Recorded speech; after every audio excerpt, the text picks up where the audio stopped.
My name is Millie and I'm 30 years old. I married my husband, Stephen, 5 years ago. He's 5 years older than me and works for a leading corporation. When we first got married, he was calm, patient, and incredibly kind. A true partner in every sense. We were overjoyed when we found out we were expecting our first child during our first year of marriage. It felt like the peak of happiness. However, things started to change after I left my job due to the pregnancy. Stephen, who had always been gentle and understanding, began to act differently. Morning, when my morning sickness was particularly severe, I couldn't get out of bed.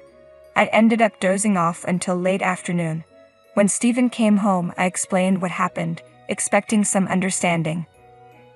Instead, he snapped at me, something that had never happened before. "What were you doing at home all day? Do you think I'm stupid? Morning sickness isn't an illness. You're just being lazy. I've been working all day. Now hurry up and make dinner." From that day on, Stephen's criticism became a daily occurrence. No matter how hard I tried to keep up with the housework, it was never good enough for him. "Can you even manage something this simple? You really are an idiot," he would say, his words cutting deeper each time. "I don't know how you manage to survive being this stupid. You really don't know anything, do you? What can you even do?" If I dared to argue, even just a little, he would lose his temper entirely, cursing and belittling me until I felt like I couldn't speak up anymore. Whenever I tried to share my thoughts, he would shut me down with a cold, "I don't care what you think, so just shut up." I was shocked by how much my husband had changed. At first, I tried to convince myself that he was just having a bad day, that the kind man I married would come back once our baby was born. Those hopes faded quickly. Even after our child was born, Stephen never returned to the caring husband I once knew. Yet, despite everything, I couldn't bring myself to hate him. I loved him too much to admit that my marriage might have been a mistake. Looking back, anyone would say I was being harassed, that Stephen had simply shown his true colors after our marriage. But at the time, I couldn't see it. I blamed myself, thinking I wasn't good enough, and began to fear that he would eventually abandon me. 5 years have passed like this. We now have 3 beautiful children, but Stephen only gives me $500 a month for living expenses. We live in company housing, so rent is deducted from his salary, and our utility bills are paid directly from the bank. Stephen insists that $500 is more than enough, but with the cost of milk, diapers, groceries, and daily necessities, it's barely enough to get by. I've had to dip into my savings from before we were married, but those have now run out, leaving us in a very difficult situation. When Stephen comes home from work and sees the cheap dinners I've prepared, his anger only grows. When Stephen sat down at the dinner table and saw what I had prepared, he sneered. "What is this? This is dinner. Can't you cook something more decent? You're home all day doing nothing, and this is the best you can manage. Can you even cook a proper meal?" I tried to explain that I didn't have enough money to buy better ingredients, but his response was cold and dismissive. I give you money for living expenses every month. It's a housewife's duty to make ends meet. That's what real housewives do. You really can't do anything right, can you? Stop wasting my money, you parasite." His yelling seemed endless. On top of everything, Stephen had been having an affair for years. At first, he tried to hide it, meeting his lover in secret, but lately he didn't even bother to conceal it. Despite all of this, I found myself still afraid that he might leave me. It was as if I had been completely brainwashed by him. Every day, I was overly sensitive to Stephen's moods, and the only comfort I found was in watching my children grow. But even that small solace was tainted by the reality of our situation. I wanted to dress my children in cute clothes, but I couldn't afford to buy any. When my mom friends invited me to lunch or tea, I had to decline because I simply couldn't afford it. It was one thing for me to miss out, but I felt terrible for my children. Stephen would always claim that $500 was plenty for any housewife to make ends meet. Yet the moms around me seemed to live without a hint of struggle. They were always well-dressed, lively, and their children seemed happy too. With each passing day, I lost more confidence in myself, believing that I was a failure as a mother and that everything was my fault. But then, one day, I made a bold decision. I confided in one of my closest mom friends about what was happening at home. When she heard my story, she was genuinely shocked. "None of this is your fault, Millie. Your husband is completely wrong. What he's doing is harassment, plain and simple." I had never even considered that Stephen's actions could be harassment.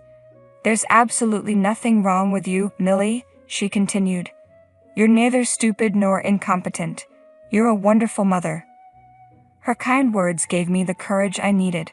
I decided it was time to stand up for myself and negotiate with Stephen for more money to cover our living expenses. When I broached the topic with him, his reaction was as harsh as ever. "What are you talking about? I'm giving you more than enough. When are you going to stop wasting all my money?" "But the kids are getting older," I explained. "There are things they need, and I need money to spend time with their friends' mothers too." "Not a chance," he snapped. "You just stay home. Take care of the kids and do the housework. Don't try to act all high and mighty when you're so incapable." His yelling upset the children, and they started crying. "Shut them up," he barked. Before I even realized it, the words slipped out of my mouth. "I want a divorce." I was shocked at myself. I had never thought about it seriously before, but now it just came out. Stephen looked stunned for a moment but quickly regained his composure. "Do you really think you're in a position to demand that, you parasite? Fine, I'd be glad not to see your miserable face anymore, but you're going to pay back every penny you've squeezed out of me." He started calculating. "That's $500 a month, so $6,000 a year, which makes it $30,000 over 5 years. And of course, I'm keeping the children. Get the $30,000 ready, and then you can leave on your own." With that, he stormed out of the house like nothing had happened. I collapsed on the floor, hugging my crying children as tears streamed down my face. My youngest was only 11 months old. How could I possibly come up with $30,000? But even more pressing than the money was the need to protect my children and figure out our next steps. I felt like I would rather die than be separated from my children, but I no longer had the confidence to endure life with such a terrible husband. Overwhelmed by the situation, I finally reached out to my mom. My dad had passed away while I was in college, and the house where I grew up no longer exists. My mom now lives with my brother and his wife, which made it difficult for me to rely on her. I had always hesitated to burden her with my problems, but now I had no choice. When I told her what had been happening, she was upset and chastised me for not coming to her sooner. I heard her crying on the other end of the line.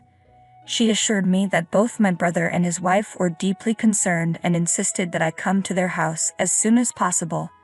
Before I left, Mom advised me to gather evidence of Stephen's infidelity.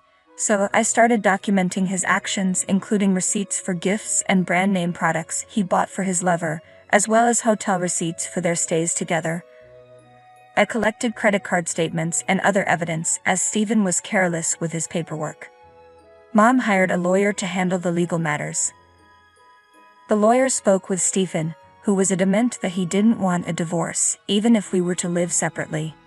He insisted on retaining custody of the children, which made me realize that this process would be lengthy and complicated.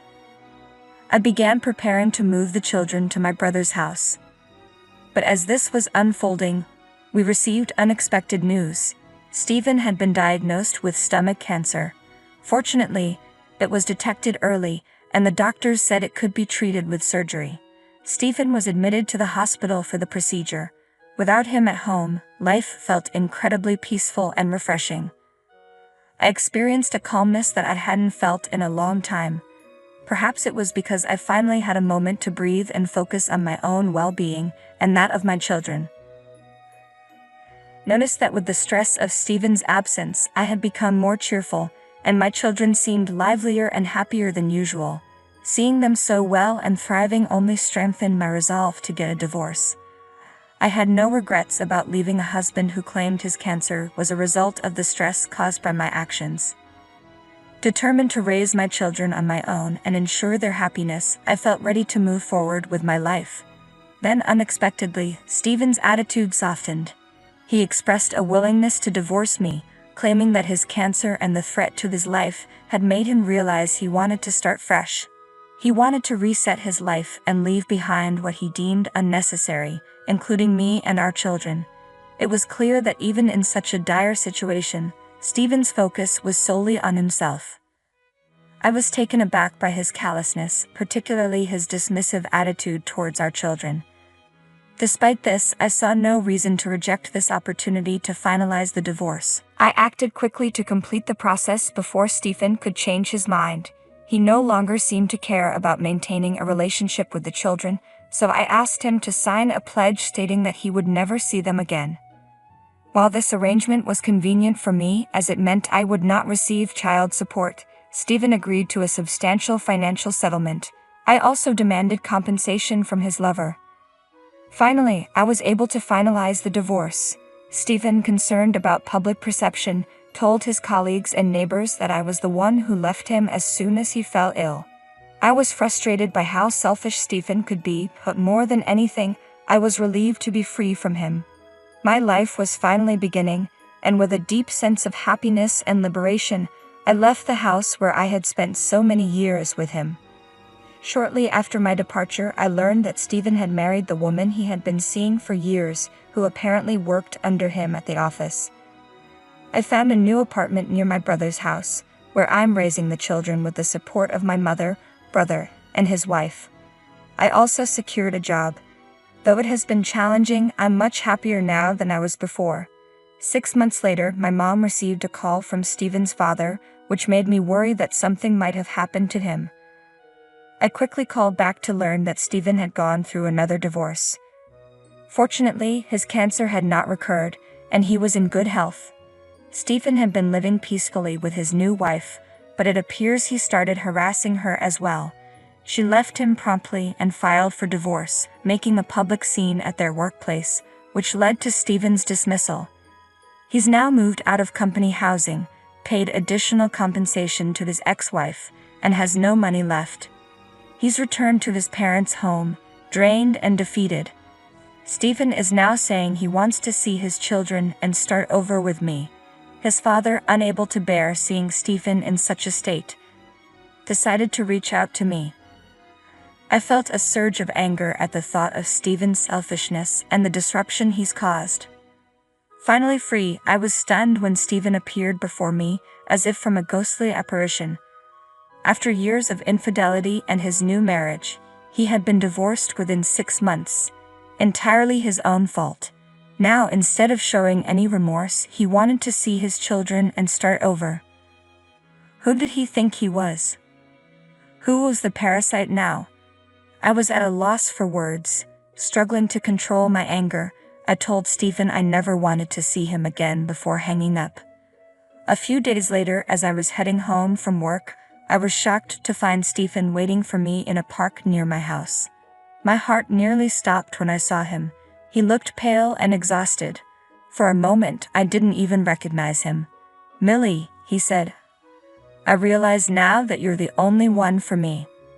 Our children need a father, right? I know a lot has happened, but we can start over. You must be having a tough time on your own, but I can help with the housework for a while." I couldn't contain my frustration. Start over? That's a joke. It might make sense for me to say that, but you have no right. I have no intention of rebuilding anything with you. I'm thrilled to be away from you. I don't care what's happened to you. And don't pretend you're doing me a favor. I'm far better off now than when I was married to you. Stephen stood there, stunned, his mouth hanging open. It was the first time I had ever spoken to him like this, so his reaction was understandable. "Just leave," I continued. "I don't know how long you've been here, but if you think you can waste your time like this, why don't you find a job or something? You're an adult. Don't have your dad follow me around. And if you come anywhere near me again, I'll call the police." With that, I walked away, leaving him standing there. Although I was scared and furious at his sudden appearance, seeing the look on his face actually made me feel better. My children and I haven't seen Stephen since, and we are living peacefully and happily. I believe there's still so much life ahead of us. I'm committed to staying positive and working hard until my children grow up.